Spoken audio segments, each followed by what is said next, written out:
Donc, on va continuer avec M. Yves Daou. Merci. Je vais poser une question sur Bixi.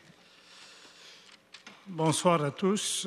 En fait, je voudrais déposer au nom de Mme Claire Maltais, qui a passé précédemment, un dossier complémentaire sur les compteurs intelligents. Oui. Voilà. Vas-y. Monsieur le Président Chétilian, ma question s'adresse à M. Richard Deschamps en qualité de nouveau chef d'Union Montréal et membre actif du comité exécutif de la Ville de Montréal. M. Roger Plamondon, bénévole à Bixi depuis le début en 2008 et en même temps vice-président de développement de construction Brocolini.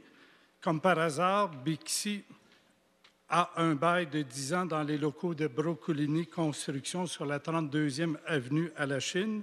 Et comme par hasard, on a changé de zonage près du Centre Bell pour permettre la construction d'un immeuble à condo de 50 étages, projet de Brocolini Construction. Comment pouvez-vous expliquer ces apparences de conflit d'intérêts, M. Deschamps? Merci pour la question. Conseiller Deschamps. Je pense que le responsable du dossier au niveau du comité exécutif sera certainement plus avisé que moi pour expliquer cette situation. C'est lui qui est responsable du dossier transport. Ce dossier-là, je ne m'en suis jamais personnellement occupé. Il pourra certainement vous fournir plus de détails à votre question.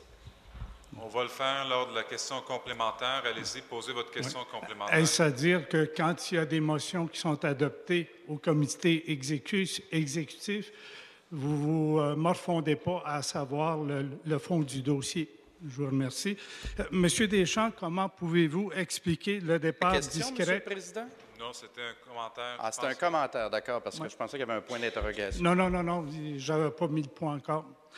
Monsieur Deschamps, comment pouvez-vous expliquer le départ discret de M. Alain Aliotte, directeur général de Bixi en février dernier, plusieurs semaines avant la liquidation des activités internationales de la Société de vélo libre-service, Bixi, et où en sont les rapports financiers de 2011 pour Bixi Montréal et Toronto?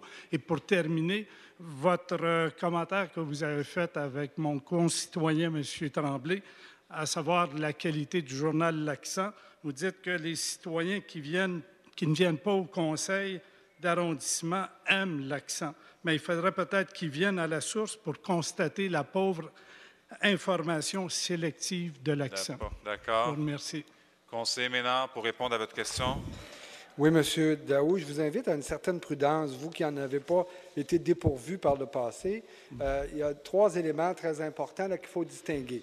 Vous le savez, Pricewaterhouse accompagne le conseil d'administration de Bixi et la direction dans l'entreprise de délestage du réseau international de Bixi, comme l'a demandé le gouvernement du Québec. Et il y aura une transaction qui va être conclue pour laquelle des annonces seront faites au moment approprié. Il y a bien sûr M. Ayotte qui a quitté à la direction générale, qui est remplacé par M. Philibert. Il y a les opérations de Bixi pour lesquelles il y a une phase 3 qui sera proposée dans les prochains jours. Et quant au lien que vous faites entre une entreprise en construction, la localisation de l'entreprise à la Chine, elles n'ont jamais été portées à ma connaissance. Je suis prêt à regarder les choses avec vous, mais je vous engage à une prudence qui a toujours été à votre honneur par le passé. Merci. Merci. Bonne soirée.